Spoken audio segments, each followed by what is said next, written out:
Chilling tales for dark nights.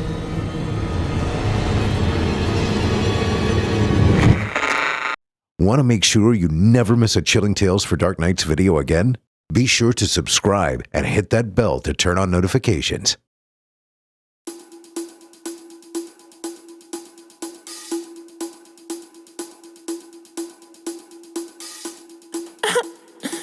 This is what came easy to me, baby. I like girls, and girls sure enough like me.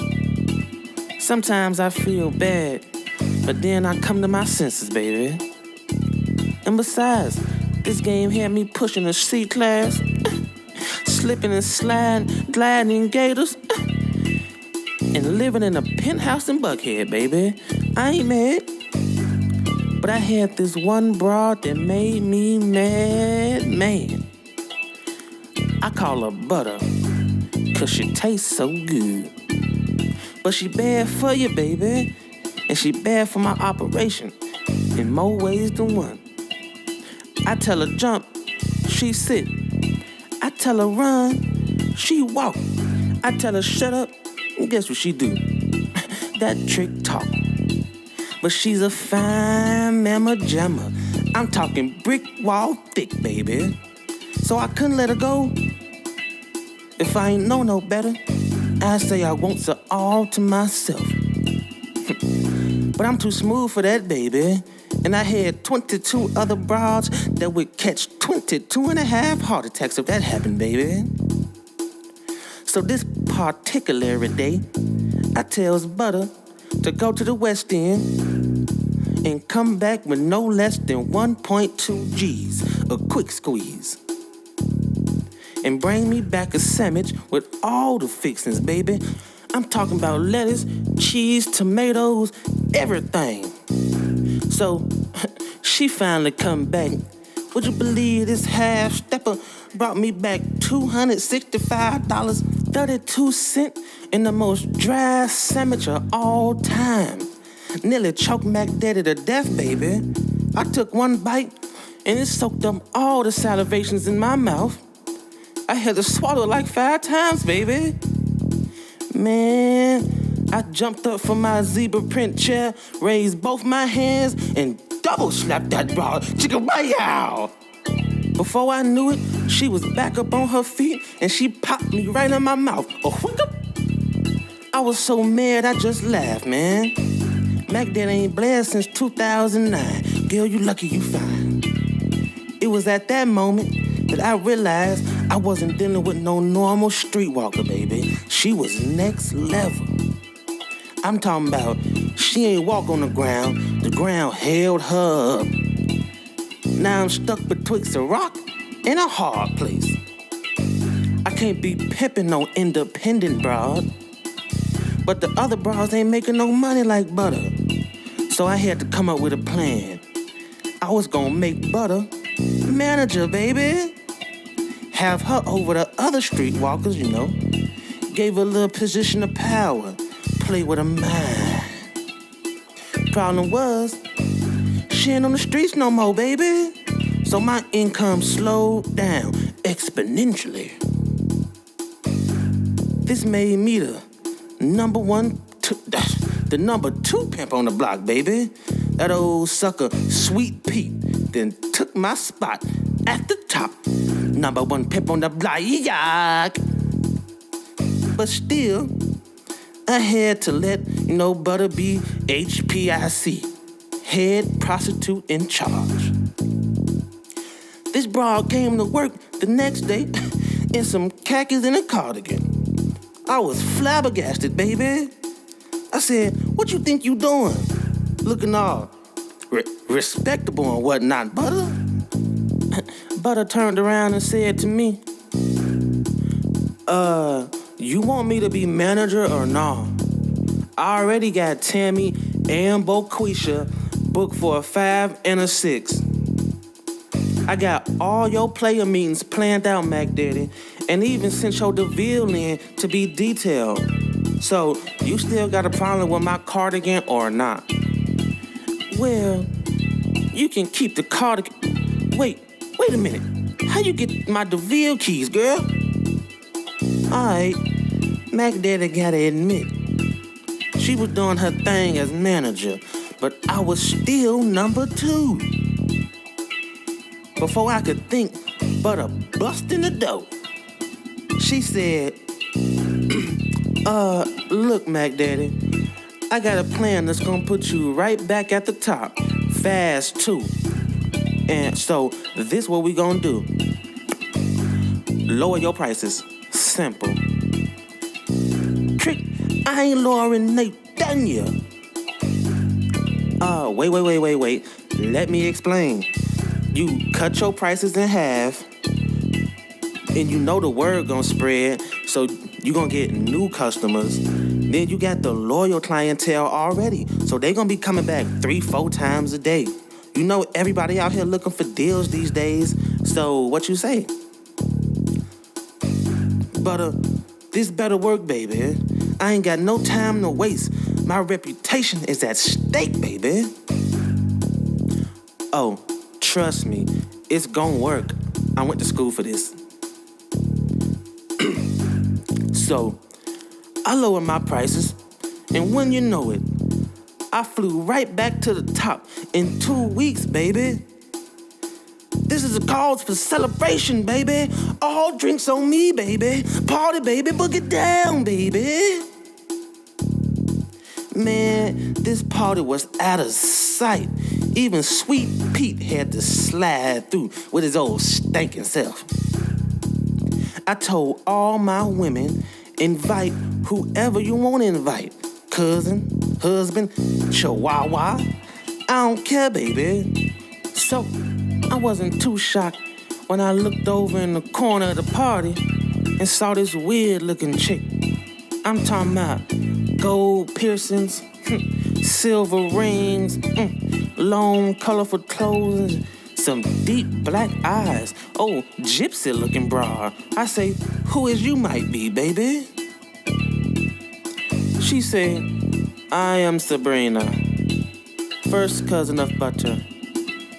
Well, god dang you strange, baby. Welcome. Your cousin is the reason for this celebration. She got the brain of a scholar. I'm just glad she putting it to good use. You call this good use? The degradation and humiliation of countless black women. Now don't come up in here using all that slang around here, baby, on a bunch of big words. I don't know nothing about no degree in being humilitized up in here. All my women equal, baby. Now you need to get on with that foolishness. Now you throwing a cramp in my steeds, baby. She said, it is okay. You'll get what you deserve very soon, Mr. Pimp. That's Mac Daddy to you, trick. Man, why I say that? This broad reached in her bag and pulled out a Ouija board with some incense.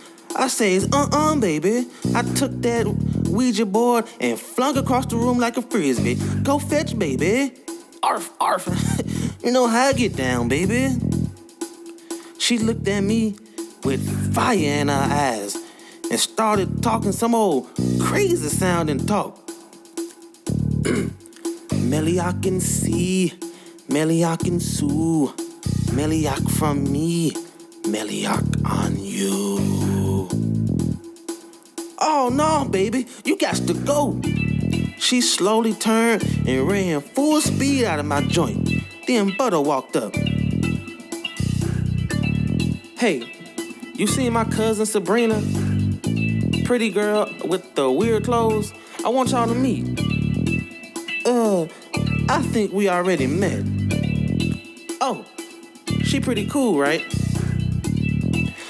Actually, I think she just put a curse on Mac Daddy and stormed up out of here. Oh my gosh. What did you do to her? Man, I ain't did Nathaniel, but introduced myself, and she started talking about me humilitizing you, and started saying some old melly me, melly you, voodoo boo-boo. I don't know. Boy, you in trouble. She practiced black magic. I seen it. It's called Meliak magic. It got something to do with people making decisions like life or death decisions or something. I don't know, she really into it, Mac Daddy. You might want to call her and beg for forgiveness. Man, this ain't Hogwarts, baby. I don't believe in all that mess. Your cousin just off her pills or something, that's all. Now pour me up a drink, baby. We partied and partied till Mac Daddy passed out. I woke up the next afternoon with women on top of me, cup still in my hand. I took a sip and started waking everybody up. Get up, wash your face, brush your teeth, make me some money, baby. Butter, get your butt up. Put your cardigan on, it's time to clock in, baby. My prices was still low. I'm the top dog, baby. Butter still manager. And it wouldn't be right if somebody ain't started hating. Tammy and Boquisha started to get jealous. They was mad because Butter was the boss. They think Butter thinks she better than them, even though she probably is. They run around saying stuff like, she thinks she too good to walk these streets with us. Miss Butter got a degree in prostitutology. Gonna tell me how to do my job, when to do my job. This wasn't good for business, baby, cause now they starting to rebel. They ain't turning tricks or nothing, baby. Call themselves taking a stand. They gonna be standing on that corner, almost start whipping and kicking and beating. Must have lost their mind. I needs my ducats, baby. I finally got them back on their grind, and I pulled Butter aside and had a little one-on-one with her. I say, now Butter, these tricks getting jealous. I don't know what to do. You beyond these girls, Butter. I can't have you out there on these streets. You doing too good behind the scenes.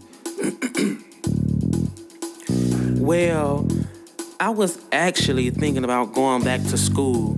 You know, since I see how good I'm doing with this business management stuff, I think I should go back to school. I just didn't know how to bring it to you, Mac Daddy. College? Girl, we got a good thing going on here. You wanna mess that up? Huh? That ain't what's important right now, baby. You got the rest of your life to go to college. Right now, we gotta get Tammy and Boquisha satisfied. They messing up the whole rotation up in here, baby. Okay, so what we supposed to do? You know what? I'm Mac Daddy. Ain't no streetwalker about to tell me how to run my operation. I know how to straighten them out. I'm about to call them right now.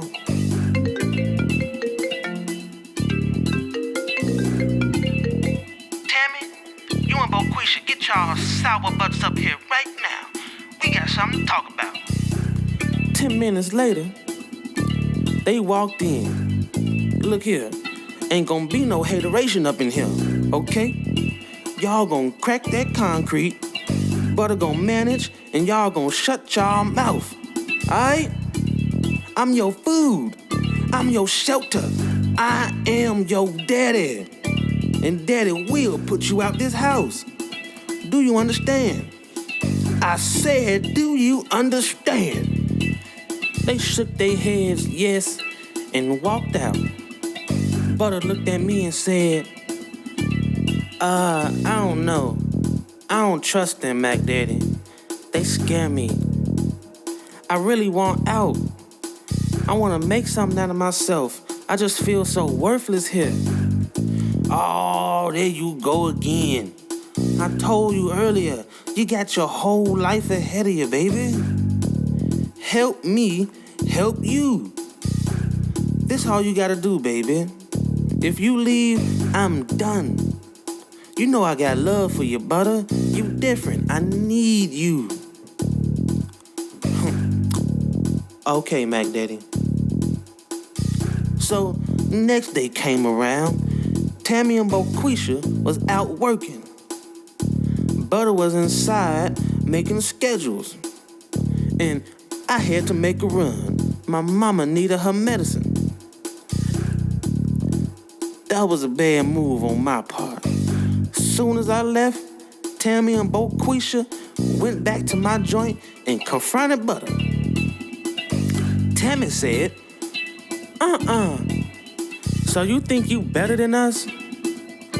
Up here on laptops and stuff, while we out here putting our life on the line. You ain't better than nobody, Butter. You always hiding behind Mac Daddy. Well, he ain't here now, is he? Butter said, Tammy, I didn't ask for this position. It was his idea. Y'all just please leave me alone. I'll leave. Just don't hurt me. Tammy said, Shut up, Trick. You ain't going nowhere. Boquisha rushed Butter, grabbed her, and held her down, while Tammy walked up and pulled a knife right out of her backside. Tammy said, Manage this, and stuck that blade right in Butter's stomach. Butter made it to the front door before she collapsed and bled out. Man, that was a sight I'll never forget, baby. I'm talking about broke my heart in a million pieces. Those cold-hearted, bald-head tricks, I could kill them. But now I had a decision to make, a life or death decision. I could turn Tammy and Boquisha into the cops and risk my whole operation, or I could dump Butter body in the woods and keep my two newest moneymakers. So I told Tammy to go pull my DeVille around while I wrapped up the body. Ain't no turning back now, baby. We put Butter in the trunk and we drove off. I stopped at this red light and people started crossing the street. One of the folks crossing the street was Butter's cousin, that crazy gypsy dressing girl, and she turned and gave me the ugliest wink of an eye and just kept on walking. Man, that scared Mac Daddy to death. I hit that gas and dang near ran everybody over.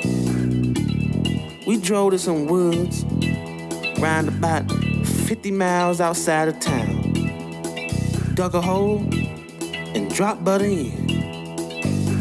I stood there just over the grave for about an hour, not moving a muscle.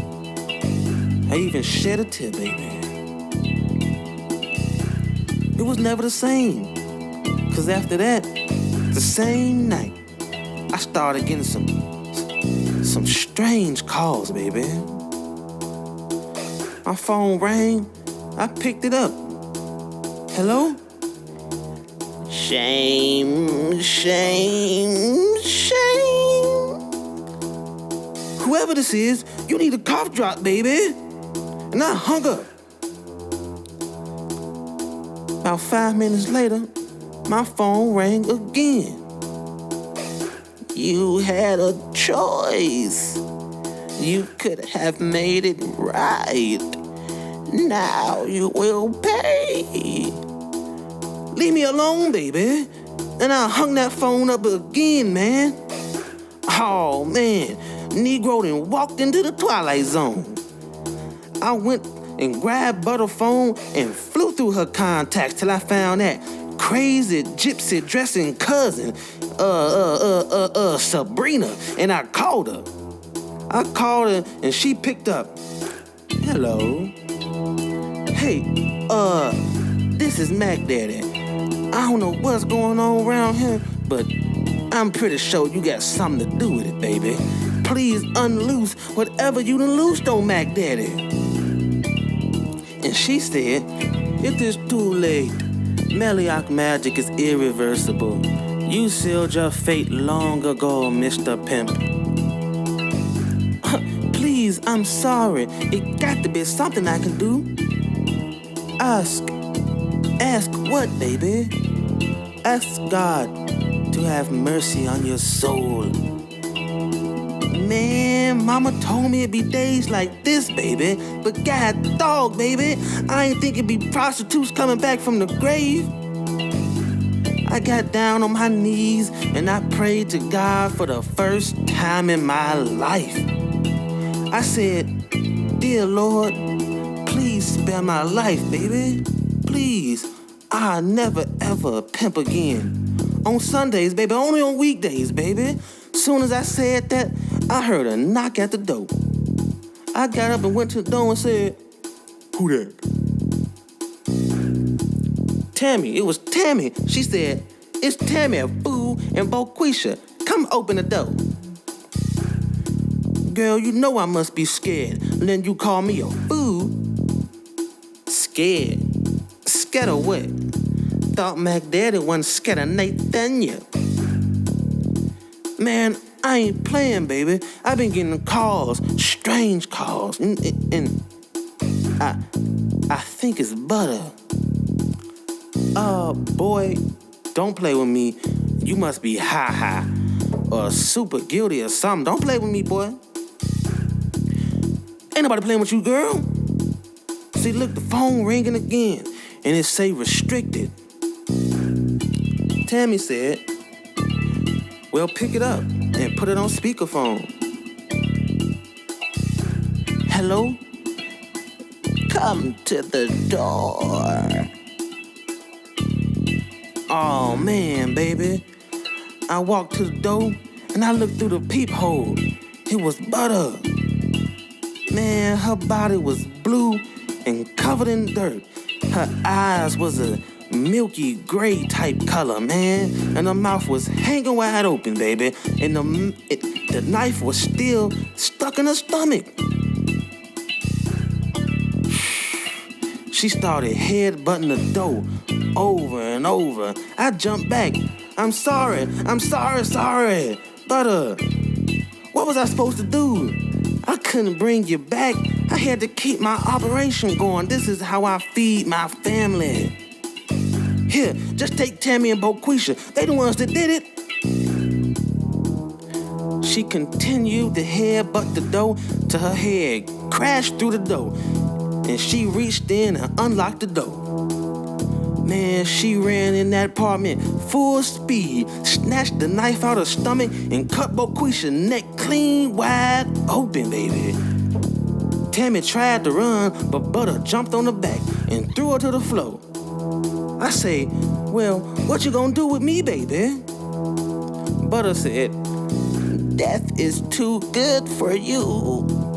You must feel the degradation, the humiliation, the pain you cause, the women you use, the lives you take, not with death, but with molding by fear into exploited shells of their former selves. You won't die. I will switch the bodies. You will become Tammy. Tammy will become you. And you will prostitute until the day you die. Aw, snap, baby. Butter snapped her fingers 2 times, and I was inside Tammy's body. Oh, no. I need my pin body, baby. You can't do this to me, baby.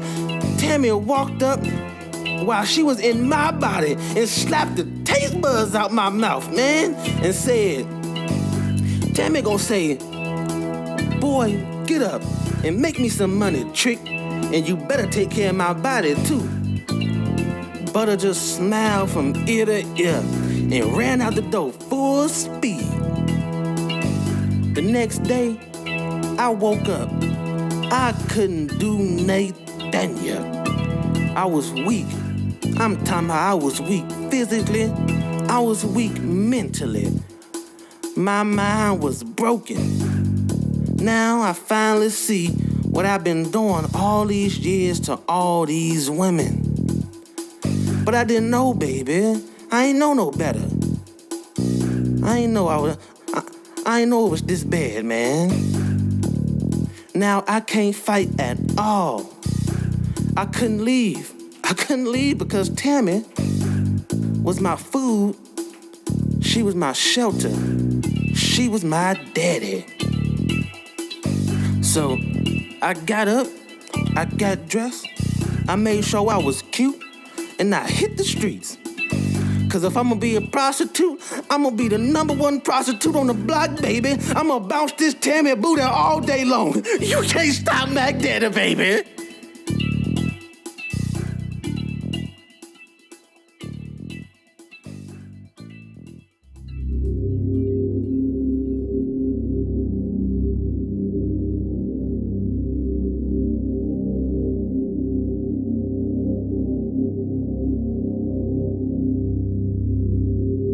I love creepypasta. I listen to stories all day, all night. You know, I go to sleep listening to stories. I be hoping for a nightmare. And I listen to all the channels, man. I'm even into that, like that top 10 scary or whatever videos. I love it all. The only thing is, every time I try to talk to a female, I would just literally scare them away. And talking about it never failed. Everything be going good until they see I'm on Instagram following Chillin' Tales for Dark Nights and hood horror and stuff like that. And they start questioning me. Then we be riding in the car and I'm playing the Halloween soundtrack or something. And she trying to play some R&B or pop or something. And after a while, she see that we really ain't got nothing in common. One chick went to the movies with me around when The Nun was out, and we was having a good time. But she got mad because she wanted to cuddle and stuff like that, but I was trying to see the movie. She said she was going to the bathroom, and I ain't even noticed she never came back until the credits. She called me lame and a nerd and everything, but hey, I enjoyed myself. The last girl I dated, we went to a haunted house, and she was freaked out so bad she ran out. You know, and I had begged her to come, telling her it wouldn't really be that bad.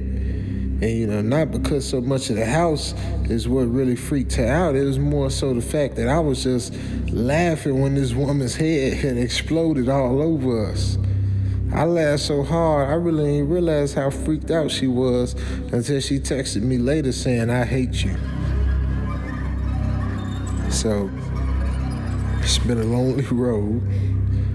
But one day I was just scrolling through my gram and I seen a DM from a profile with like thousands of followers, but they wasn't following nobody. They ain't had no pictures or nothing, man, not even a profile picture. They asked me, did I scare easily?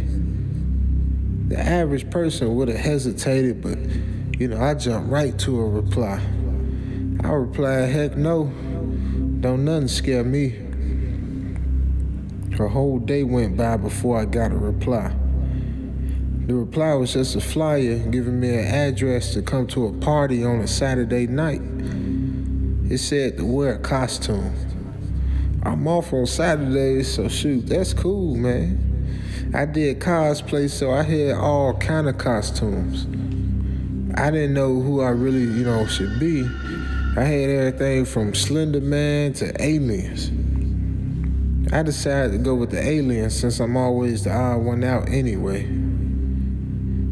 I slept all night listening to my favorite channels on YouTube, but my mind wasn't really paying attention. I kept thinking about this party. I wonder could I bring someone with me, but then I ain't had no friends to bring anyway. So I guess I'll just be sliding through by myself. I think I'm gonna be an alien demon at the party. That costume right there should really impress these folks. I was a traditional gray alien with devil horns and a pitchfork that shot lasers. I rigged some laser pointers on the end, man. It was so dope. I slept peacefully once I got my costume figured out in my mind. All that Saturday, I was nervous. I felt like a kid on the first day of school. Seemed like time was going by in slow-mo. Played some Xbox, I watched some Netflix, all that, but it was still only the afternoon time. The party invite was for 7, but I think maybe I could leave early and, hang out somewhere or something. Then I realized I'd be dressed like an alien demon, and it probably wouldn't be best for me to just chill at the house. I went on and took a nap. I dreamed about the party, man. There was this female there who just glided into the room in a mist, and everybody watched her. She was dressed in a long black robe. She raised her hands into the air and snapped her fingers, and everyone there floated into the air. Everybody except me, that is. She floated towards me and touched my chest. And I looked down and saw my heart beating through my chest. She rubbed it, just rubbed my heart slowly before digging into my chest and pulling it out and letting blood rain all over her. Man, I woke up right then just actually scared. This don't never happen. I never get scared. But before I could figure out what the dream meant, my alarm went off and I had to get ready for the party. On the ride there, I tried to remember the dream, but I really couldn't. I remember blood and a woman, but not much else. It seemed like it was, a long time ago when I had it. I got there 15 minutes early, and I got super nervous, man. I started thinking about my safety. This was so jacked up because I usually search for something to scare me. But this time, it was an apartment building about 15 stories high. I got my courage up and walked into the lobby. A person with a hoodie on stood behind the desk. Their head was down so I couldn't see their face. They kept looking down but said to me, 13th floor. I just said okay and went to the elevator. Once I got inside, I realized there wasn't a 13th floor. It went from 12 to 14. I got out the elevator to go tell the desk guy, but he was gone. His hoodie was draped across his chair, but I didn't see him anywhere. I wanted to look around, but I didn't want to be late, so I went back to the elevator, and I just thought about, dang, what should I do? Eventually, it hit me to press 12 and 14 at the same time. The doors closed, and I was lifted on up. My heart was beating so hard, I put my hand over it, and it instantly reminded me of my dream. Man, I got scared all over again, man. I was so scared, I tried to hit, another button on the elevator to get it to stop, but it wouldn't.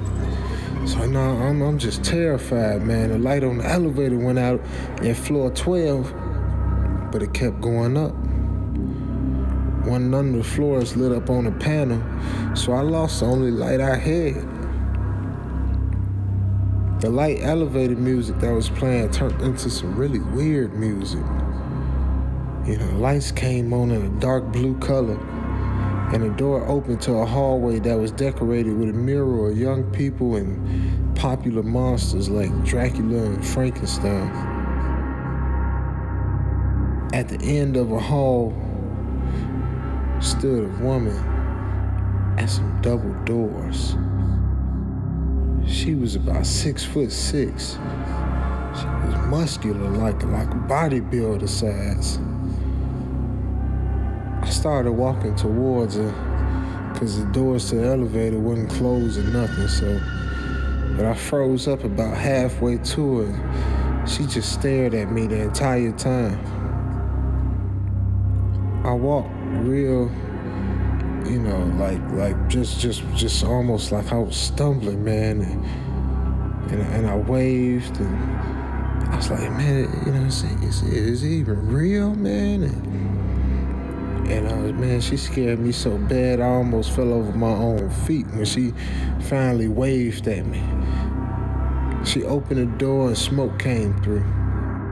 The aroma of it carried me into the room, and before I realized, the door slammed shut behind me. I was scared, but the smell just kind of kept me cool.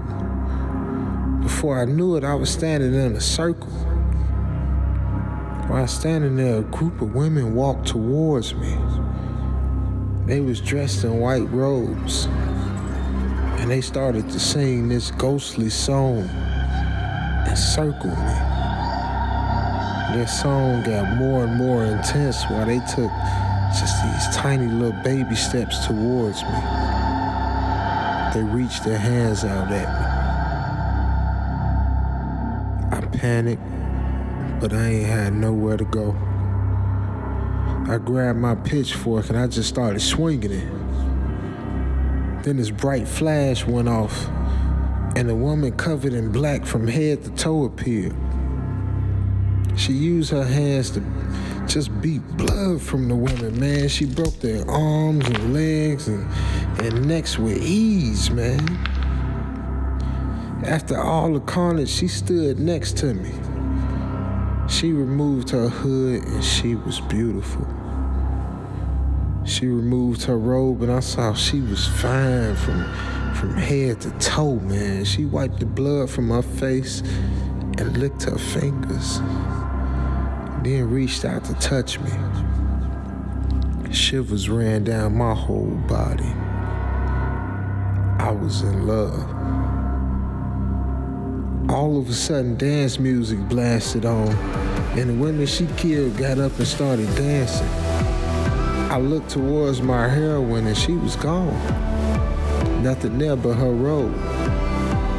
The women in white came and danced with me, grinding against me, and I started to dance with them. And people were coming out of nowhere, man, just all dressed in costumes and dancing. The lights went dark and the spotlight came on over my fake savior. She could really dance, man. Like, she spun around so elegant. She hypnotized me into dancing with her. I couldn't dance to save my life, but I was getting it in. People at the party all made me feel welcome, and we talked about horror stuff until the sun came up. My savior wouldn't really say much to me. She just smiled and laughed with a shy look on her face at everything I said to her. I finally asked her for, her number and stuff on the way out, and she gave it to me. I'm in there. Her name is Rihanna. Man, that's a sexy name. Before I knew it, man, we was living together. We went on a few dates, and she told me she was in love, and she was in love with me, I should say. And I wanted her too. So, then she came and said she wanted me to be her husband. And I wasn't ready for marriage yet, but man, I think I'm gonna get there. It shocked me, and I couldn't say no. She was my dream woman. A fantasy come true, man. I was so in love with her. I let her move right in just because she told me she ain't like the people she stayed with. And it started out good. I'm talking about she cooked, she cleaned. She even had a little part-time J.O.B. We never argued or anything. One night we watched some terrible horror movies on Netflix, and we went to bed. Everything was cool, but it was just this loud thud, man. It woke me up. And Riri, she was sleeping. So I said, babe, you heard that? And she just groaned and went back to sleep. So I got my bag and I went to the living room, but I ain't see nobody. I searched the whole house, but I ain't see nothing. I went back to the bedroom and Riri was standing in the corner of the room facing the wall. Man, I froze when I saw her. And, and I called her name a few times before she finally, started to move a little bit. And I walked up to her and I realized she was asleep. I guided her to the bed and laid her down. The next day, she ain't had no idea what I was talking about. And she assumed I was just playing a joke or something, or I just had a bad dream. When I got home from work, I saw an old woman leaving the house.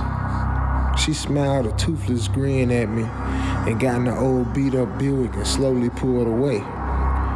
She left a paper bag on the porch full of old flowers. They smelled sweet and sour at the same time.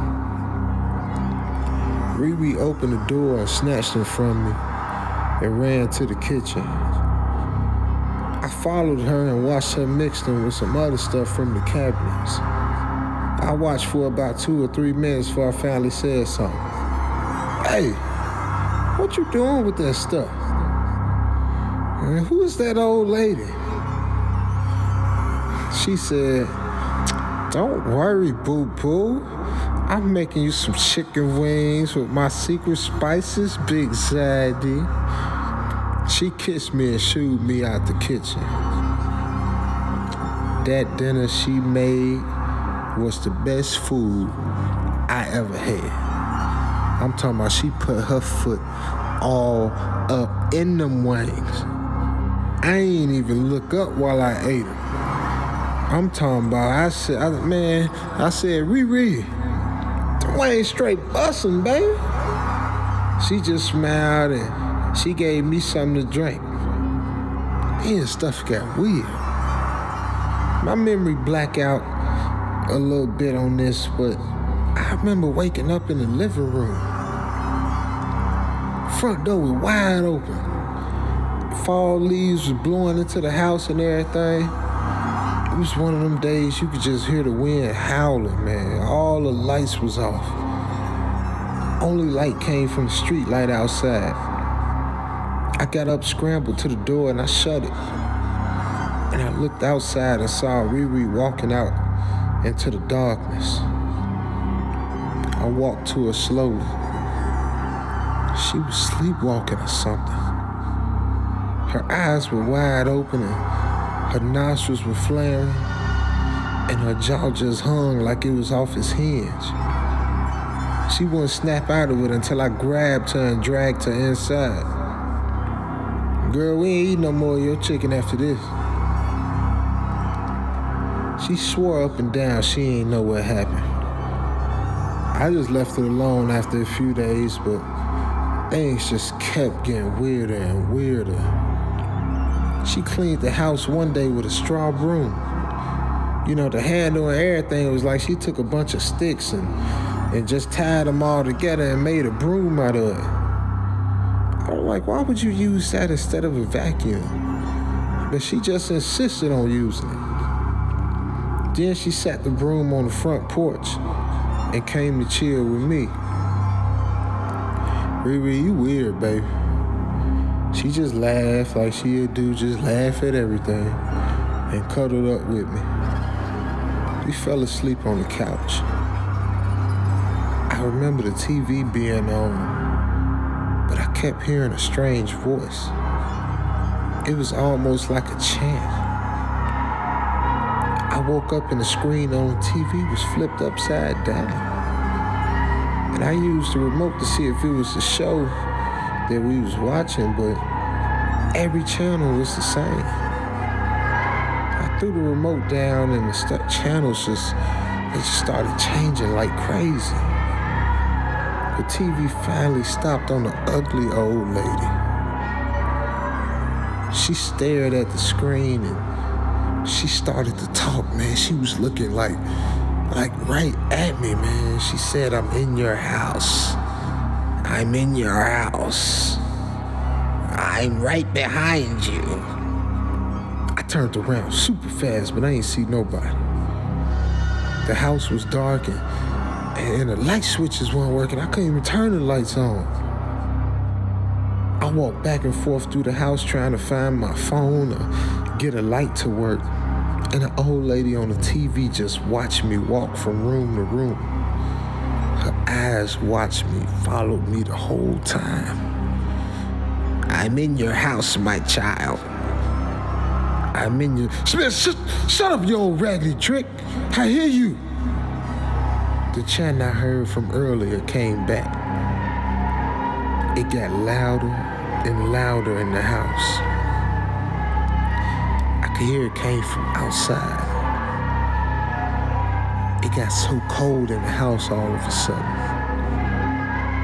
And I heard footsteps upstairs. Slow, heavy footsteps.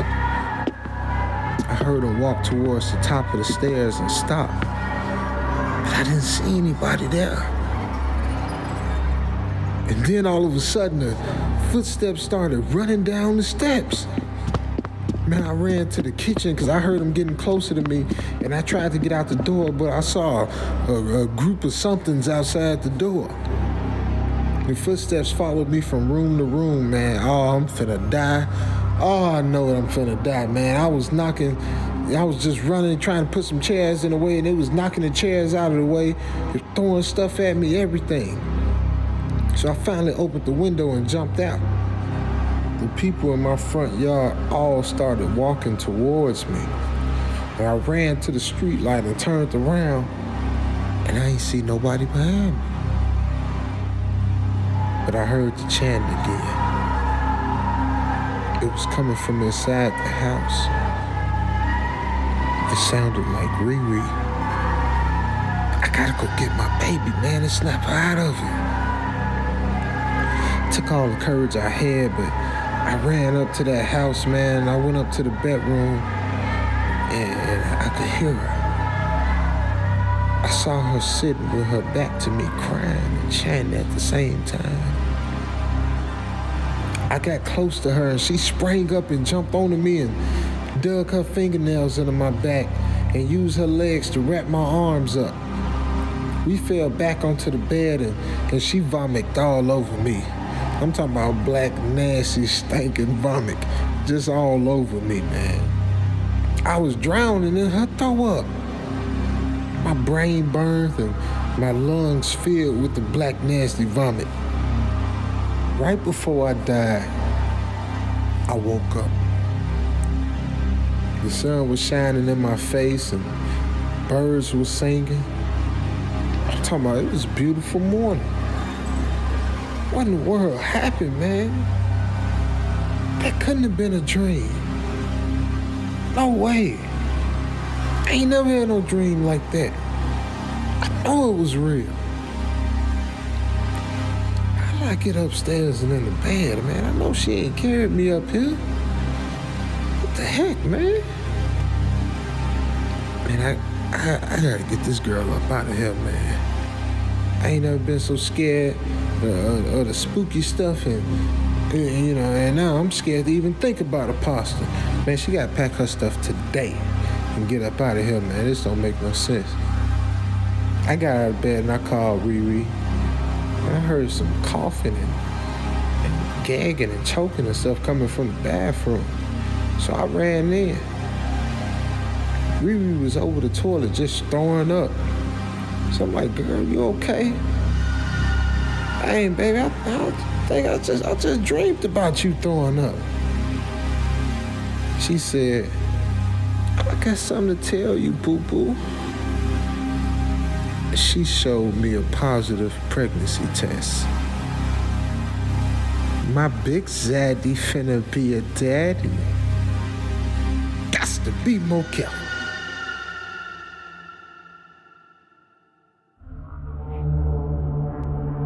When I was younger, my family moved to one of the nicest neighborhoods in Peachtree City, south of Atlanta.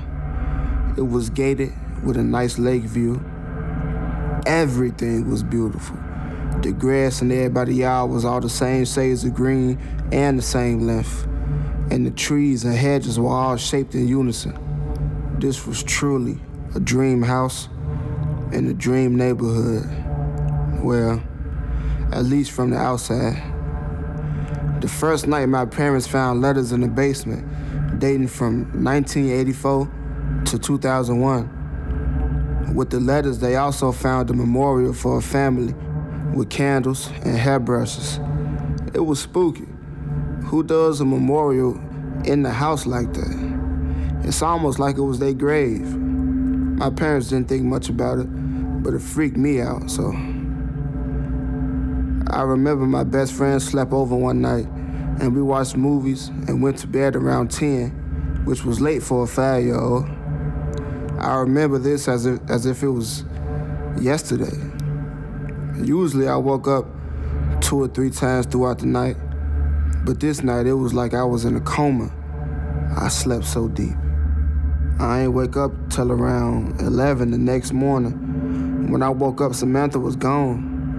My mama said that her parents picked her up around 8 in the morning. The next day when I saw her, she was not Samantha. She looked like Samantha, but it was not her. Her mannerisms was different. Even the way she talked was different. She just wasn't the active little girl I remember her to be. She looked like she had something to tell me. Her face just had this worried look on it. At the time, I didn't know what to do, so I just hugged her. But at the same time, I was scared of her because I knew it wasn't Samantha. A few months later, Samantha moved to another state, and we eventually lost contact. My mama was 6 months pregnant at this time. I remember my dad would leave for work, and she locked the door behind him with a deadbolt and sliding chain lock. This was when we realized that something was wrong in the house. My mom walked into another room, and we could hear the deadbolt sliding out, and the door just straight up open. She would lock it, and it would do the exact same thing again. She even put something in front of the door so it wouldn't open, but it was like someone was pushing the door. She was freaked out. She called my dad over and over until he finally came home. When he got home, he smelled gas and found out it was a leak. He said the fire could have got started. Me and Mama didn't realize since we had been there with the smell all day. She said the house knew what was going on, and that's why the door kept opening. Dad said the gas just had us kind of high, you know. That's why we was confused about the door. Easy for him to say when he wasn't there. After my sister was born, my grandma came over for a month just to help out with the baby. The night before Thanksgiving, my grandma had went to the kitchen to warm up my sister's bottle. She tripped and fell over, hitting her head, which caused her to have an aggressive seizure. As my dad called 911, a big black figure came into my room wearing a trench coat, a big cowboy-like hat, and he ain't had no feet. He was just floating. He came out the room, stopped, looked at us, and then flew out the window. Man, after this, we stayed in a hotel for a week, just basically trying to make sense of what we had just seen, you know. As much as we wish we couldn't stay in that hotel forever. We had to go back to the house. We had to. And we wrote down escape plans just in case anything else crazy happened. It was hard being so young and scared. It bothered me so much, I started acting out in school. My parents understood my pain, though, because they was taking it even harder than me. The night we returned, the house ain't had no problem welcoming us right back in. Every night, Every night I felt as if someone was sitting down at the foot of my bed. I would get up so scared, and I would try to put the blankets over my head and just pray that it would go away. One night, I got the courage to stretch my foot out to see if I could feel anything, but I didn't. I only felt the bed raise up like somebody just got off of it. After a while, I think my prayers worked, and I started to feel secure around the spirit. Whatever it was following me to other parts of the house as I got older. If I was washing dishes or taking a bath or brushing my teeth, it felt like somebody was with me. And every now and then, they'd brush against me. It was like I had a guardian angel until I got visited by the man. He started showing up in my nightmares first. He was a tall man with no face, like an old school gangster hat, long coat, just standing in my backyard. Every night though, he would get closer and closer to the house. I would look out into the yard in a dream, but I wouldn't see him. I walked closer to the window, and I could see him climbing up the side of the house. I hated that house. When I told them about my dreams, they felt my fear because they was having the same dream. They just hid it to stop from scaring me. My parents decided to sell the house. Even when they put the listing out online, it would get deleted every time. The for sale sign in the front yard would go missing too. Mold started to grow, so we couldn't sell it until we fixed it. The house was sabotaging itself. Man, I couldn't take it no more, man. I decided I would face the man before he got to me. I walked into the backyard one night and stared at the moon. It was bright and full, but the clouds started to swirl around it, and it got real dark. I could hear the grass crunching under someone's footsteps. As they got closer, I saw the shape of his hat. Little one, why are you not scared? You came just in time, because tonight I was gonna crawl into your dreams. Tonight I was gonna make you scream like you never have before. He started walking towards me. I dug deep. Man, who was them people in the basement? That family. Did you hurt them, bro? Shut up, child. And don't worry. Your family will join them soon enough. I turned and ran from him and ran into the basement and grabbed the shovel and started digging where the family's memorial was. I felt the shovel hit something hard. I kept going and I saw bones, but they were small like a teenager like me. Then I saw him staring at me in the shadows. Your family will suffer because of you. You let your imagination run too wild. I came back at him. You hurt these people, didn't you? They ain't deserve this. I called the police and they dug up the bones. They said it seems to be a family that had them been missing for a while. Their suspected killer died in prison. They showed me pictures of the killer. He wore a big hat and a trench coat. The next night, I went back to the backyard. The moon disappeared behind some clouds. I motioned for him to come on out. He did. I said, I feel your pain. But even in death, you still are too proud to admit your guilt. You could have stayed away, but you led them to me on purpose. You wanted your crimes to come to light. He turned away from me and looked back and said, If I would have known then what I know now, I would have lived my life differently. But I didn't. But you will. After his words, he descended into the ground.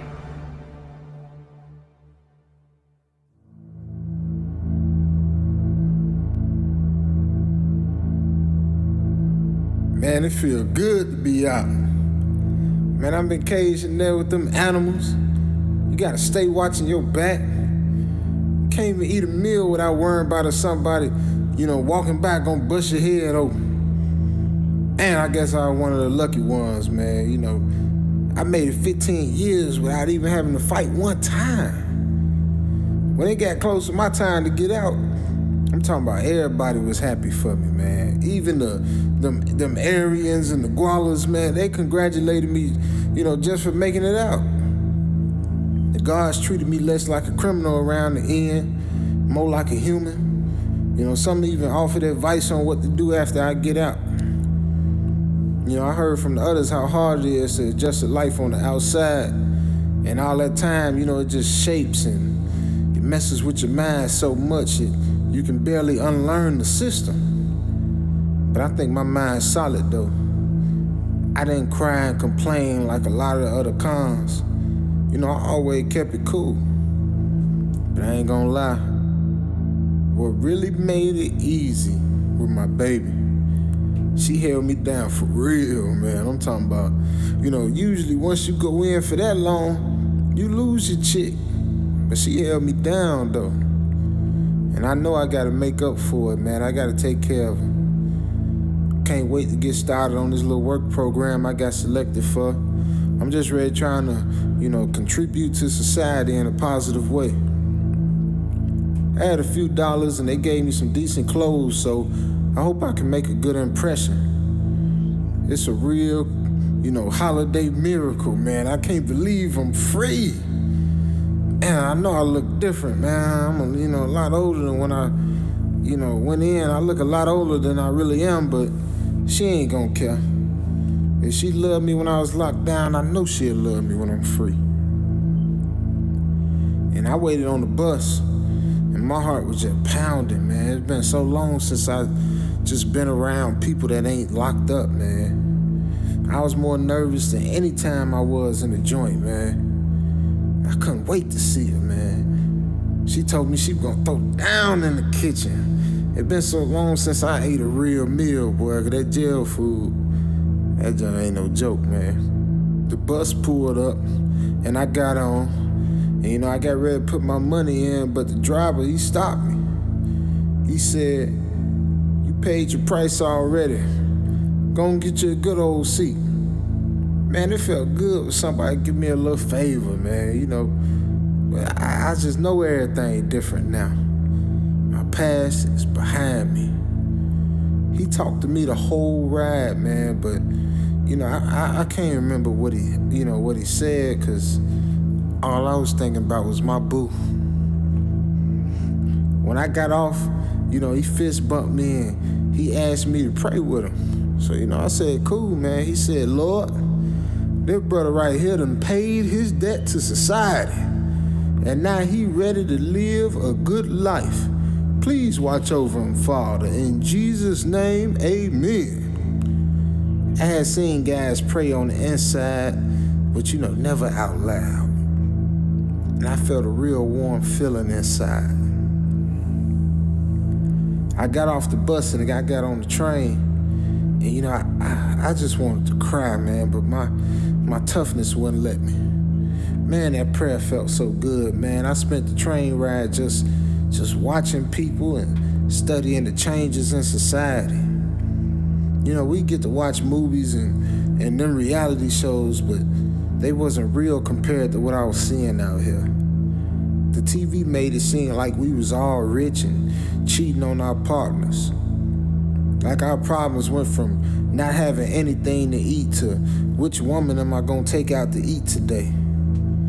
Maybe in certain parts of town things were different, but I'm in the streets. it was all the same. Only difference was front was replaced with no cap. I really don't get that one.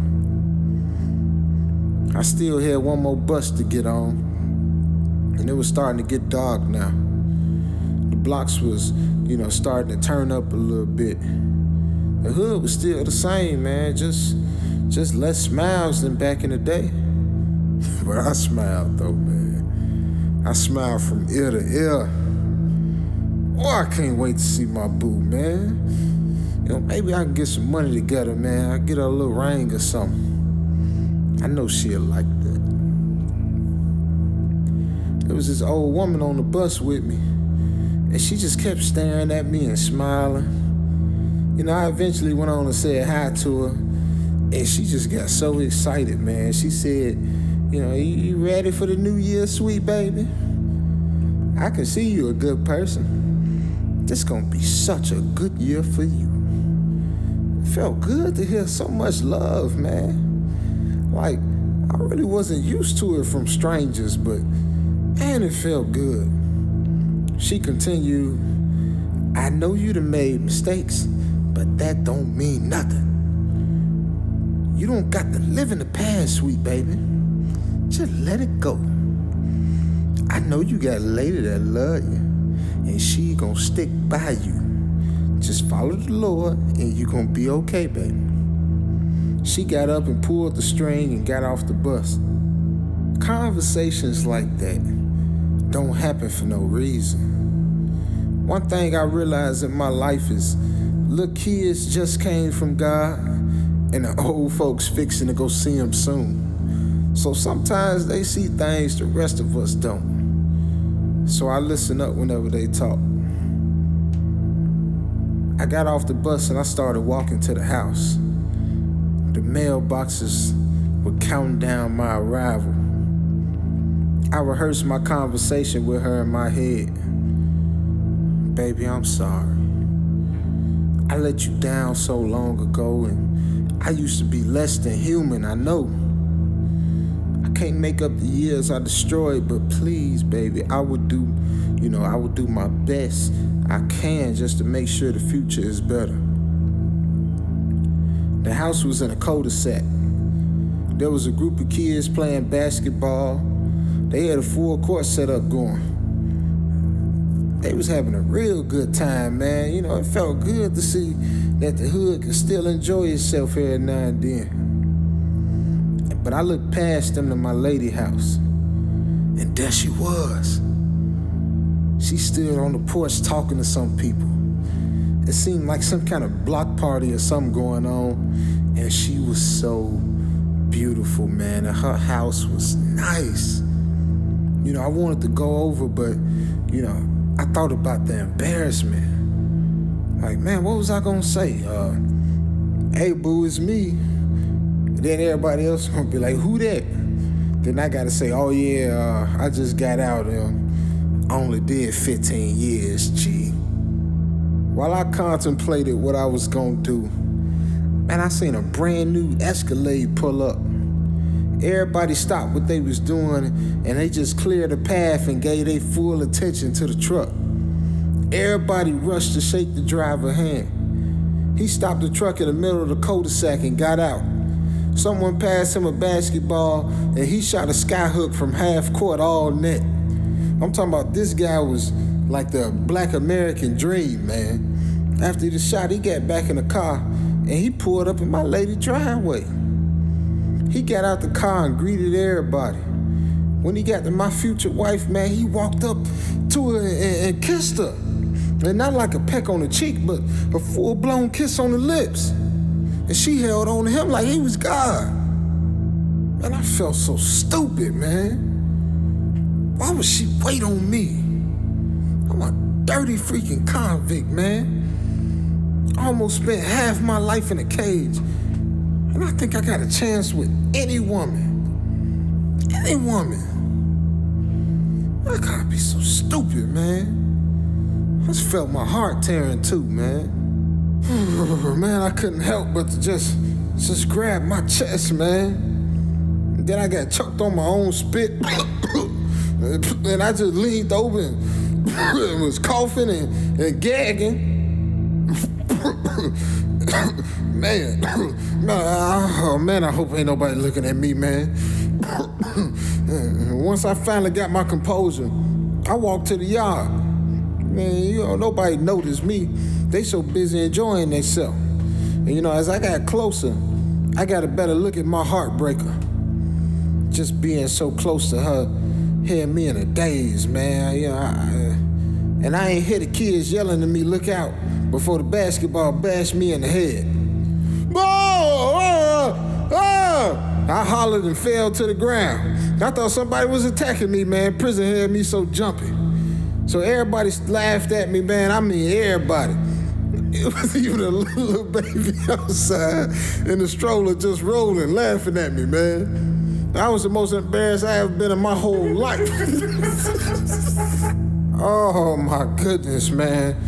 This didn't make no sense, man. Oh, man. Oh, then the icing on the cake was her lover. Man, he joned me so bad I felt like I was finna cry. Boy, what's wrong with you, boy? You on drugs or something? Look out below for you, boy. You know they ain't hurt you with that big old bust head you got, boy. Somebody go pick her up, man. Act like you just got out the pen or something, boy. Boy, you look beat down, boy. Look like somebody's uncle and a nephew at the same time, boy. And I got up and I dusted myself off and I took a long look at my woman. She was hitting him on the arm trying to get him to stop, but he was still running his big old mouth. Man, I don't care if he get mad, bro. He need to get mad at whoever cut his hair. That boy got a George Jefferson in the front, Lil Baby in the back. He need to get mad at whoever showed him the Velcro shoes. Boy, you got on them orthopedic South African cicada squishers, boy. Boy, them some earthquake starters, boy. Them some bumblebee kickers. Man, I took off running like DJ Pooh and Friday, man. Like Debo just took my chain, man.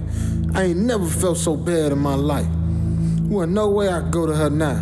Man, I cried like a baby, man. My feeling was so hurt, man. Oh, I found me a quiet place in the park and I stopped and I cried. I'm talking about I cried 15 years worth of tears, man. Everything I've been holding in all came out at once, man. I ain't never cried during the whole bid. And I guess my love for her just, helped me keep it together, man. And, the promise that she would wait for me, man. And we could start a family. It held me together. But now, all that was out the window. I hated her, man. More than anybody or anything. My memories of her wasn't in beautiful color no more. Now they was gray and ugly. How could you lie to somebody like that, man? 15 years. She owed me an explanation, man. You can't just break somebody's heart like that. I don't even know where I slept that night. What if I even slept at all? I replayed the whole situation in my head over and over. And I sat near the corner store the next day just watching people go about their day. And all of a sudden, I felt the ground shaking. Everybody started looking around and getting excited. It was that dang Escalade again. I watched him get out and jump in the conversation the other guys was having. They was talking about basketball. Man, LeBron fit to be the best Laker of all time, bro. Boy, Kobe 10 times better than LeBron. Boy, you tripping, boy. What? Boy, somebody just slaps the system to their hating old boy here, man. Yeah, okay. I got a fan for whoever slapped him. You slapped me, boy. I didn't slap. Boy, what, boy? Boy, what? Boy, I slapped you, boy. I get somebody to slap you, boy. Yeah, okay. Time at, boy. I waited till he left. And then I went to go search inside his car. Lucky for me, he ain't locked the door. I searched for anything I could find to use against him. And then I found a gun up under the seat. I grabbed it and hid in the back seat. I waited till he got in the car and waited till he pulled off. I took my time picking when I should strike, right? He got to a red light, man, and I jumped up and put the gun to his temple. I told him, keep driving. You do anything stupid, and I won't hesitate to blow your head smooth off. If you were gonna shoot me, bro, you would've shot me already. You know you talk too much, bro. I'm getting real tired of your mouth. I'll bust him in the mouth with the gun. Ugh. Now say something else. That's what I thought, man. You know, me and you got real problem, bro. Real serious problem. And they ain't gonna get fixed until you leave town. Man, who was you? Sneaking in my car like you in a movie or something, boy. This ain't no game, bro. Psst. Come on, I pistol whipped him again. Next time, I'm gonna put a bullet in you, say something else. Now you gonna leave my girl. I don't care how you do it. Pack your stuff, and you go pack hers.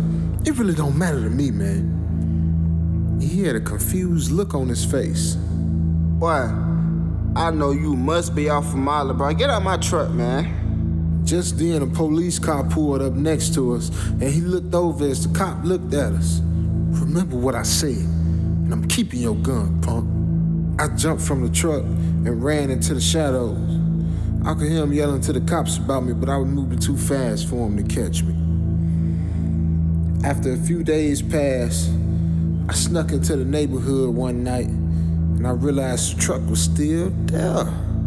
So, you know, this guy think I'm playing with him. I snuck into the trees in the backyard, and I watched every window, just waiting to see her or something. It felt like I was waiting all night. I just wanted to see a shadow on one of the curtains. Finally, I saw a light come on. The glass was blurry like it was a bathroom window. Then the window lifted, and I could see her fingertips. It was so pretty, so perfect, man. I would give anything for him just to touch my skin. But why would she want a dirty convict like me? I could hear the shower running, and I could see the steam coming out the window. I fantasized about her, and tears came to my eyes again. Tonight I will sneak into the house, and I'm gonna take my woman back. And I will kill that no-good thief if he get up in my way. Once all the lights went out, I waited like 30 minutes, and I looked for a way in. I broke a basement window using an old trick I learned up in the chain gang, and reached through and unlocked it. I stumbled through the basement, and but I eventually found my way upstairs. I heard water running in the kitchen, so I grabbed my pistol. I peeked to see who it was. It was a kid, man, a boy. He looked like he about, 15, 16 years old. I stared at him from the dark. I bet you that's my son. Man, he looked just like me. She really kept him a secret from me all these years? Man, it's too much, man. I followed him to his room, and I stood looking over him. Just watching him lay on the bed, on his phone. I would have to take him with me, too. I continued to sneak around until I found the master bedroom. I saw her laying next to that punk thug, man. She was so beautiful, though. Oh, man, I had to come up with a plan to get my baby back. I went into the boy's room. He was asleep now. I snuck to the bed and drew my pistol, and I covered his mouth with my hand. He jumped, but he stopped when he realized I had a gun. Come on, son. I'll be real daddy. I'm guessing your mama never told me, told you about me, But that's okay. I love you already, boy. We made our way down the hall and into my woman's room. I kicked the door open to surprise them, and they popped up and looked at me with nothing but fear in their eyes. Man, what you doing in my house, man? Man, you got all the 5 seconds to get out of here. Baby, get your stuff so we can get up out of here. You safe now. This old gangster, man, he ain't gonna hurt you no more, baby. I'm real G up in here. Get your stuff and let's go. Man, do you know this old broke down bum, baby? This the one that snuck in the car with me. Man, tell him who I am. He act like he don't know. Tell him whose son this is. She looked down and I could see a tear fall to the floor.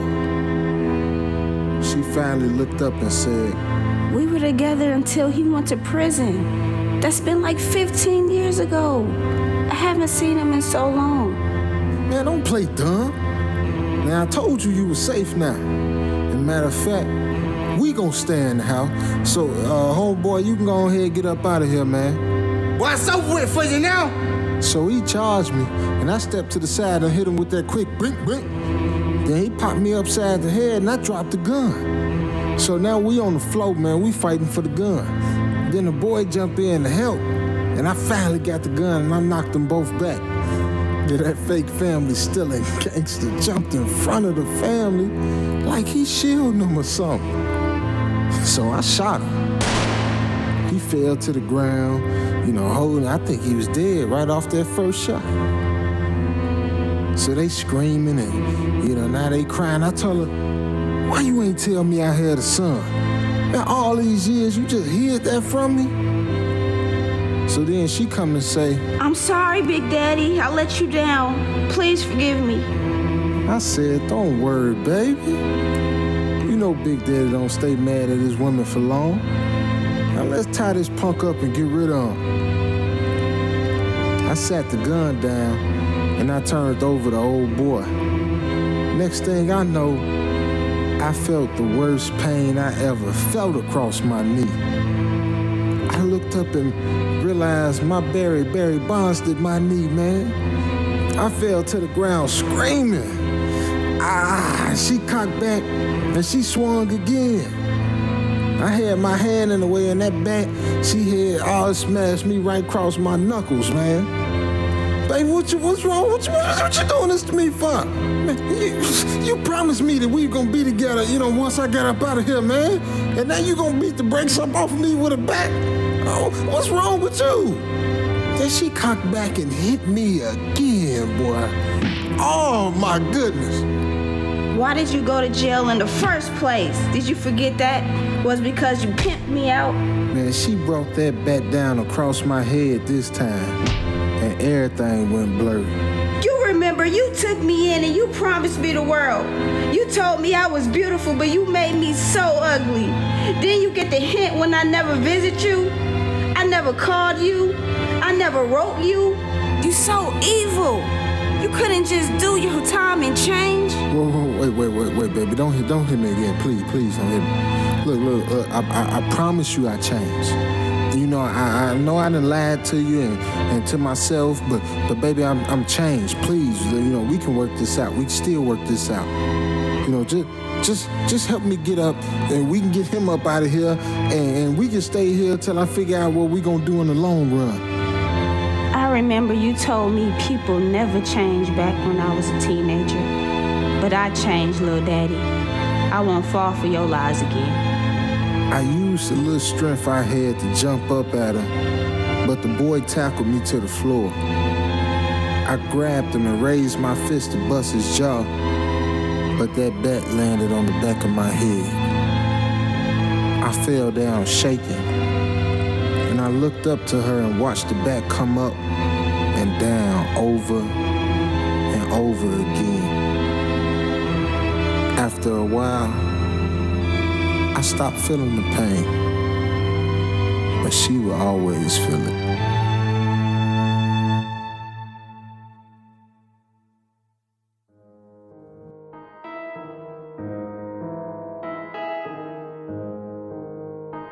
So I was on the block one night, getting it in, man, but I wasn't making no bread. He was talking about, I don't know where all the J's was at, or even if they ain't had no money, usually they still show up and come and try to get something for the free. I even started calling folks, trying to go make a delivery or something, man. I'm talking about, I was desperate, man. Usually I already be done made, a couple dubs or something. But tonight, it was dead. So while I'm on the phone, I seen a lady walking towards me. I could tell she was a street worker by the way she walked. Each of them little slow steps she took, she would switch her hips so hard, it was almost like she was just twerking. I usually kept it business during business hours, but shawty was a little too fine, man. And she was a big girl too, man. You know, I love me a big old girl. She started getting closer, you know, and I played it cool. And she came up and said, "Hey, sexy, what you doing out here all by yourself? Let me hang out with you, please, baby." You know, I kept it cool. I said, "I ain't made no bread all night. I really can't kick it with you unless you wanna, you know, buy a little something for me." I had to see if I can get some money up out of her. I ain't made no money all night either, big man. I was just gonna call it quits for the night till I seen you. Come to my room, I got something for us. Man, she thinks she's slick, man. I know she made some money tonight. It's a big thing going on at the convention center, and them corporate boys been riding through like crazy. They be thirsty to come down here and escape to the wild side. She had to have at least a few racks stashed somewhere. I said, "Where your man at? I know somebody fine as you ain't walking these streets by yourself." She said, "Can't no man tame this tigress. Or at least no man I met yet. You think you the one?" She walked closer and I got an even better look at her. Man, she was dumb pretty, man. She looked like a human Hershey kiss. I was about to lose my mind, but you know, I still kept it cool. "I got that good, shawty. I'll cut you a deal on something, and then we can go to your room." I'm just thinking to myself, come on, say yeah, dummy. She looked at me for a second and then she broke out into a smile. She nodded and moved her hand, telling me to follow her. She walked on the side of the sidewalk near the street. She thinks she's so slick, man. I switched sides with her real quick. When a woman and a man walking, and the woman walks on the street side of the sidewalk, it means she for sale. So she was with me, but trying to see if, you know, maybe she could catch one more suit up in a Benz or something and ditch me. Nah, she all mine until I get what I want. We got to a hotel. She whispered something to the lady at the desk, and they laughed a little bit. She brought me up to her room. It was a decent layout. I guess she really making some money, man. I'm gonna get up out of here with everything I can, though. I promise you that. She said, "You hungry? I know you've been out there all night. I got some food left over from this party I was at. I'll warm it up for you, boo." Man, I sat back and just relaxed, just playing it cool. She turned the radio on and danced for me a little bit. Big shawty could move, bro. We were actually having a little fun until, you know, she got a call. She said, "Hold on, boo, I'll be right back." "Hold on, boo, I'll be right back. I gotta take this." She ran in the bathroom and shut the door. And I got up and got close so I could listen. She was saying, "I did good tonight. I made way more money than the last time." "No, don't come over. I got a client." Yeah, he got money. He a dope boy. You act like I'm out here messing around. You the one sit back on your lazy butt all day.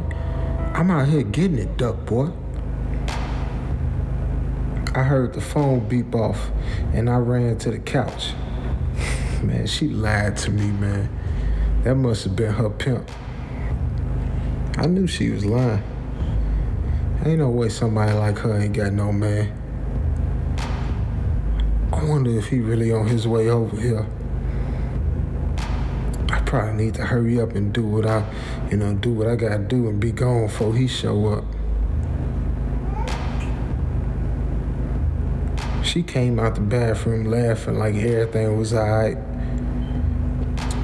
You ready to eat? Come on over here and sit down. I said, you cool? Why you sweating so hard? I had to figure out if this guy was a gorilla or what, man. I got up from the food and went to her and started pushing up on her. She looked kind of uncomfortable, so I slowed down some. I asked her about her man again. She walked away and sat down. She was really, really sweating now.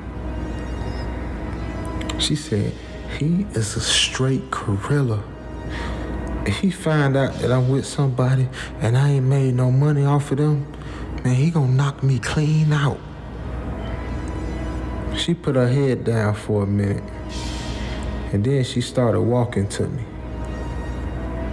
She said, I know you ain't make no bunch of money tonight, but maybe you could just, let me borrow something so he won't get mad.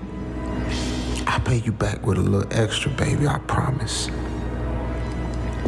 Now, I must just really look stupid, man. I bet she run this game on folks she thinks straight fools, man. She act like I don't work the streets too. I'm talking about I was too heated, man, but I'm gonna try to play it cool, man. I said, bitch, shawty, you know I ain't got no money tonight, man, no cap. But come on, sit over here with me. She got real turned on. You think he playing with me? I told you he gorilla, man, straight gorilla all the way. He gonna just come over here and go clean off. Girl, I ain't scared of nobody. Now, man, you taking me off, man. I'm really getting ready to get up out of here. I got up and got my bag, and then I went and got my shoes. And she said, wait. I'm sorry. Please don't go. Don't leave me. You just gonna leave me like this? I told you he gonna dang near kill me. Man, she was really putting it on now. So I walked over to her. I almost felt sorry for her, but I did feel sorry for her. I would hate to see her get beat up, man, but such a pretty face, man, but she know the streets, man. I said, I ain't going nowhere, baby. I'm here for you. Until you give me all that jewelry and electronics and whatever stash you got somewhere up in here. Man, I gotta remember, she just trying to sucker me out of whatever I got, man. This chick ain't done. She been up in the game, man. She think she gonna play me, though? She got another thing coming, man. She said, this ain't funny, baby. I went in my pocket and I pulled out my little poker, man. I said, I ain't, I really ain't keep my pistol on me since I had, the felony and all that. And I ain't trying to get caught with that junk. So I started walking towards her, and she stood up. She said, okay. All right, let me get you whatever you want.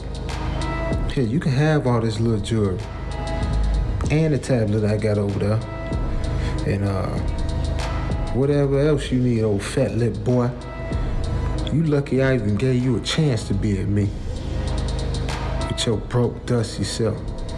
You need to get you a J.O.B. I said, girl, I got me a J.O.B. And they're robbing, doing whatever I gotta do to get that bread. And you ain't hurt my feeling, goddamn. I ain't gonna be broken dusty when I take all this stuff and go down to the pawn shop with it. She said, you still gonna have that big water hose lip and them ashy old hands you got here. Take it. You join me all you want. I got what I came for, Trick. Now you have a nice night, Big Fine. Man, I made my way to the door. Oh man, I'm finna make all kind of money off this, man. A couple $100. That's all I need, help me get through the week. But on my way to the door, I stopped. I heard a loud thumping sound. It sounded far away, but it was getting closer. I had my hand on the doorknob, and I could just feel it shaking. It felt like a freaking earthquake was coming. Man, I gotta hurry up and get up out of here, man. What the heck going on? I opened the door and I turned towards the elevator when I saw, I saw a big, dark figure coming down the hall. I'm talking about, man, like, this big mug had to be about 7 feet tall, man. I stood halfway out the door, trying to get a clear look at him. And I'm like, man, I couldn't get past him to get to the elevator. So I just froze, man. I'm not playing, bro. I'm talking about no cap. He shook the whole entire building, man. She had paintings and little knickknacks around the apartment, and they shook so hard, it seemed like someone was gonna fall, man. I waited until he got like almost, like 10 feet away before I just slammed the door and locked it. Boy, I hope this big monster mud just keep on walking, man. I waited to see if he kept going past the door, but his footsteps stopped right outside. Man, I ain't never shook like this before in my life. I'm talking about I was straight up shaking, man. I ran up to the chick over there, man. And I said, you said your man was a gorilla. I'm thinking you mean a gorilla pimp, not an actual dang gorilla, man. You set me up, man. Man, if I wasn't so scared, I'd knock you out, man. She said, oh, well, you was all big and bad a few minutes ago. Go ahead. Go on out there. You know he ain't leaving till you get his money. Maybe you can tell him you ain't got none. Or maybe you can give him some of that old stale gas you got. He might not break your head in two, depending on how much you got. She just laughing, man. And man, I could hear this big joker outside the door breathing. Even his breath rumbled the door. Then he knocked. If it had been an average door, man, it would have blown the door straight off the hinges, man. I'm talking about it, man. It gotta be another way up out of here, man. I ran to the window and looked. Nope. No fire escape, nothing, man. Whew. I'm gonna have to get past him, man. Oh my goodness, man. Gosh, dog, man. I ran to the kitchen looking for a knife, you know, just big enough to at least just slow him down a little bit, man. She was still laughing. She said, I seen somebody stab him before. I'm talking about it tickled him. You wasting your time, bruh. Just go on, let him in before he get mad. He ain't gonna get too mad. He ain't gonna take it personal. I ain't gonna lie though. One time he did smack this guy so hard, his head turned all the way around. Bruh Chion was on his back.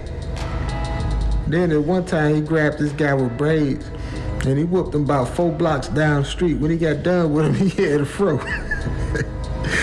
I said, you think this funny? You know what I do? I take you hostage. Yeah, that's how I get up out the jail. She just looked at me and shook her head, man. What was I thinking that somebody like him care about some chick, man, that worked for him? Maybe she was right. Goodness, man, I just try to explain to him what the deal is, and I give him this gas I got, man. You know what, girl? I'm gonna go ahead. I'm just gonna give him this loud, and then I'm gonna dip. Boy, stop. That ain't no loud. That's some straight quiet you got over there, boy. You better do something, cause he ain't gonna have too much more patience. She was still laughing. Man, you know, I'm gonna talk to him, man.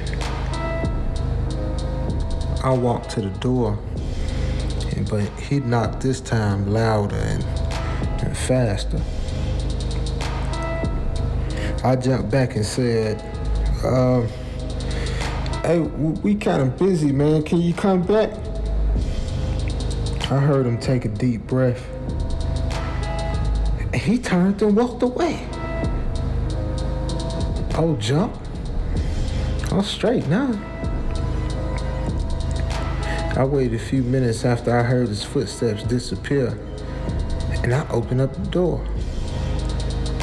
I ain't see him. I looked back at Big Fine, and she waved by. I got to the elevator button, and oh man, I just gave a big sigh of relief. Oh my goodness, man. I can't believe I made it up out of here. Elevator was on its way up. I ain't never messing with no more street walking women. I'm talking about no way, bro. It ain't even worth it. I'm just gonna sell my little gas I got and keep it swerving. When the elevator opened, I jumped in and I headed to the ground floor.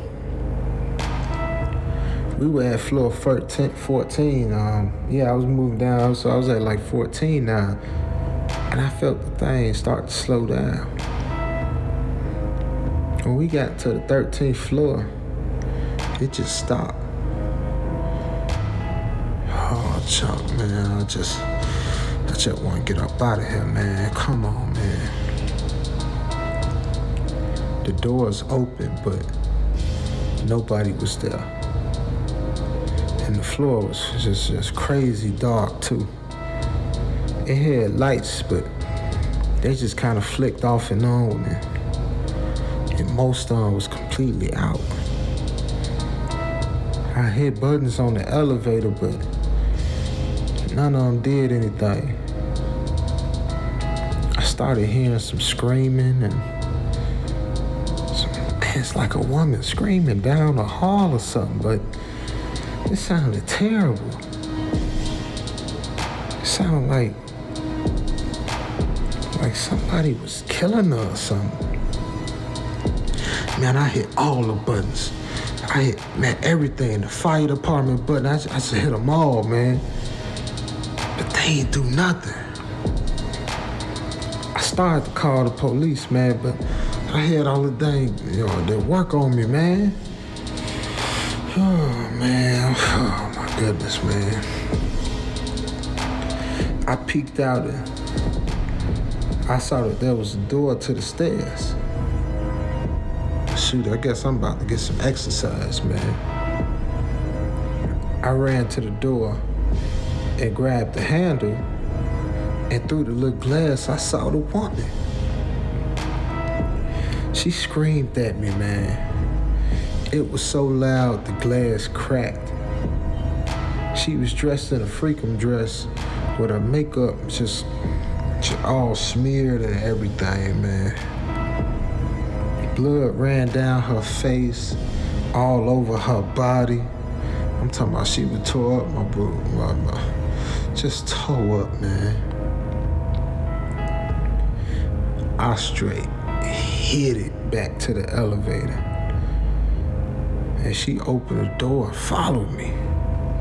Man, I was so scared, man.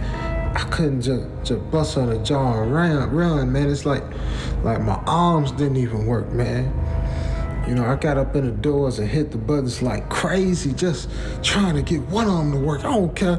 I'll go back up there with that big ogre up there, man, just as long as I get away from her, man. She just kept screaming. And then she tried to get in. She clawed at me with nails like Wolverine or something, man. She was scratching me all up, and I did the best I could to fight her away. Finally, I got up out of her grip. I popped her one time real good, man. She just fell back and screamed at me. "You hurt me, just like the rest. How could you do me like that? You don't love me." She took her nails and clawed at her own wrists until the doors closed, and I couldn't see her no more.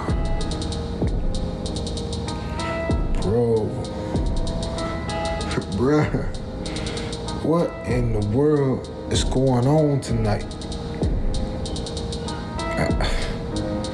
I done already escaped Big Mama's house and that dang golem she got with her that she worked for. And now I done had to fight off like just the ultimate crazy ex, man. FML, bro. On my kids. I gotta keep it moving, man. I ain't even going back on the block, man. I'm going to the crib, man. This don't make no sense, man. When I got to the lobby, of course the doors didn't open again, man. I tried to hit the open button, but that ain't do nothing. I'm talking about my heart was in my stomach, man.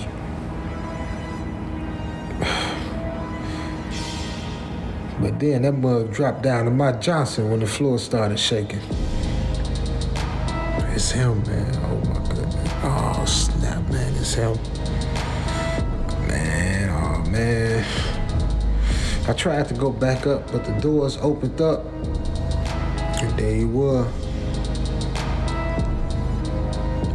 I don't know why I ain't never heard of this guy before, man. I can't believe ain't nobody on the block ever told about the dang human tank. They got the big girl that worked for him that he set up and chased through the dang hotel building, man. Man, maybe he like big and stupid or something, man. I got him to leave that first time. Maybe I could do it again. I said, "What it is, big fella?" That thing Gucci, ain't it? I made a move to walk by, but he ain't moved one bit. His eyes, man, they stared at me so hard. They wouldn't even take a break long enough to blink. I decided that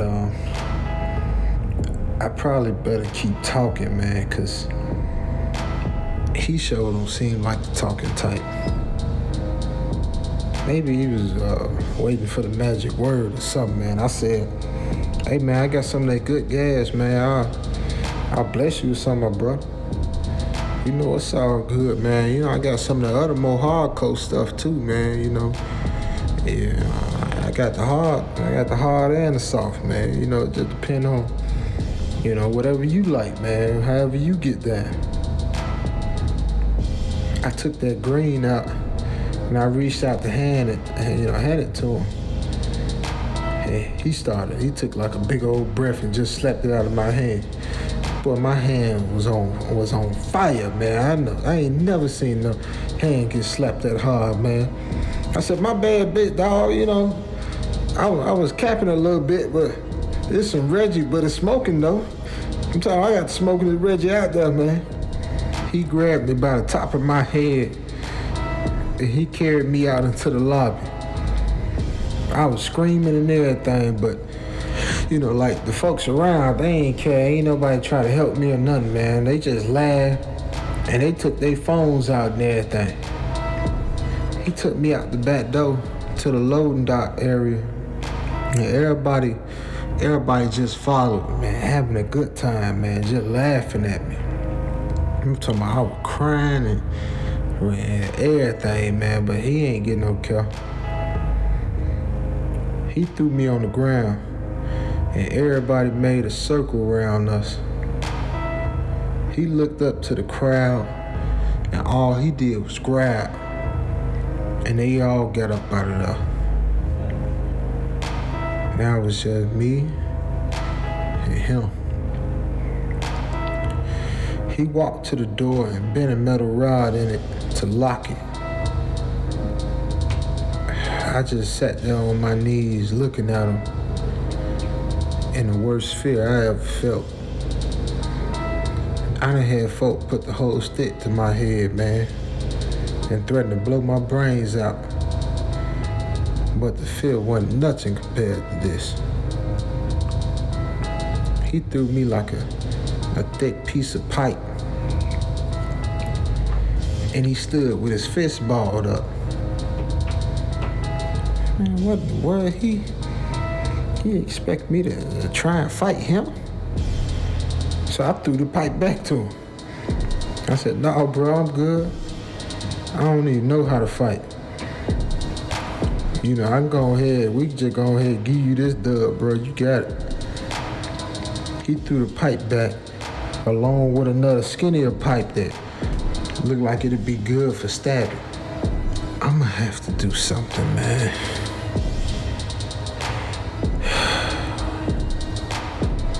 I grabbed the pipe,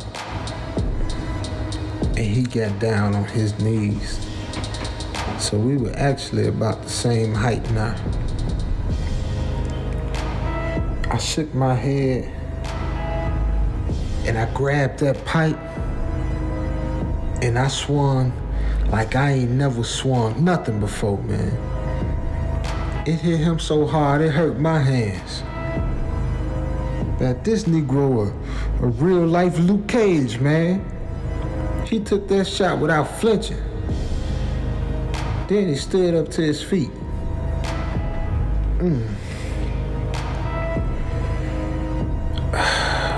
Adrenaline pumped in, and I started hitting him with that pipe like crazy, boy. I'm talking about just shot after shot. But they ain't do no good, man. He finally grabbed it in mid-air and yanked me to him, and he grabbed my hand. He held me up in the air by my wrist. So he's sitting there and holding me up in the air by my wrists, and I kicked him. I'm punching him trying to get free, but he ain't budge. And out of the shadows, I heard a laugh. It was big fine. She walked up slow. Please, babe.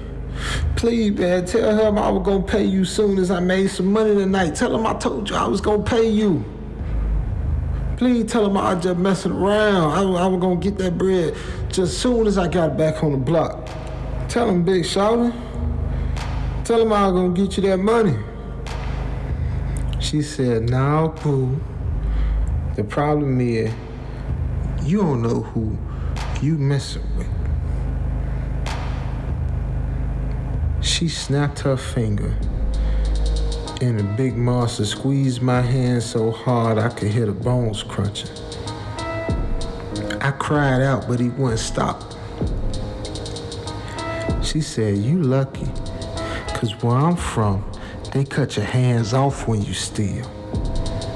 You supposed to be a big bad gangster, and now you sitting here crying. But you ain't had no problem stealing my stuff though, right?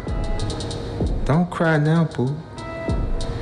She snapped her finger again, and he tossed me in the air like a ball and just let me fall right to the floor. I remember his boot kicking me in the face a few times until everything went black. I had a dream after I blacked out, and it was a beautiful dream too. My grandma was taking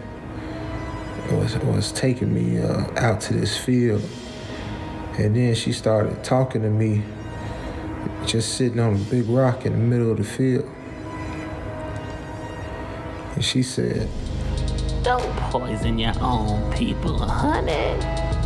It's hard enough trying to stop all these folk out here from killing you. And don't steal from your own peoples, honey. It's hard enough trying to get these folk out here to stop taking everything we already got. When I was little, we took care of each other. I don't know what's going on today in these streets out here. Lord have mercy on all of us. I know you ain't gonna be like them other boys out there across the way. Now I know I might not have merch, but I'm gonna raise you better than that." After she finished, she stood up and wrapped the belt around her arm and started slapping her arm in the hook of her elbow. She heated a spoon and she stuck a needle in the mix that she cooked up. She stuck it in,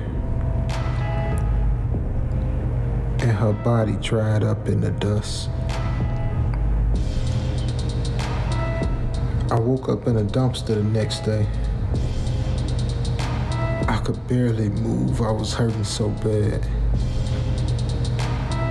I took a look at my hand and it was swole up like a football. Just thinking about moving, it was painful.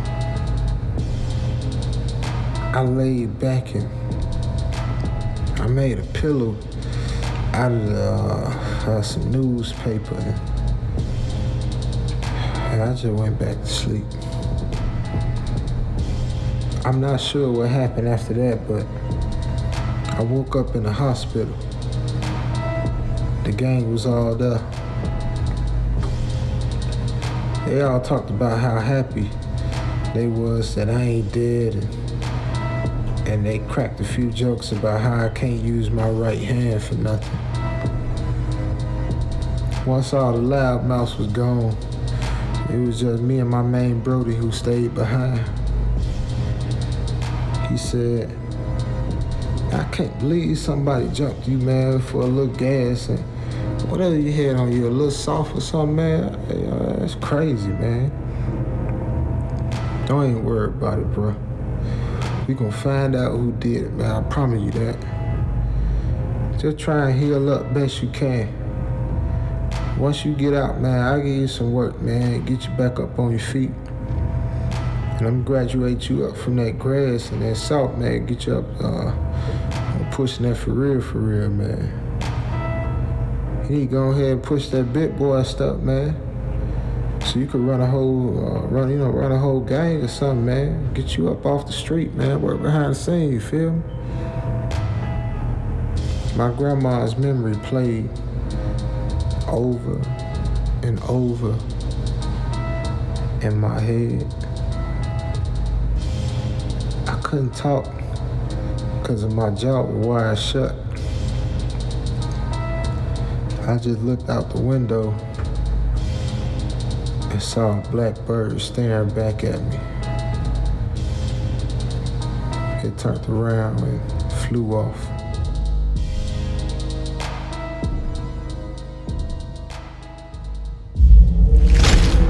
Chilling tales for dark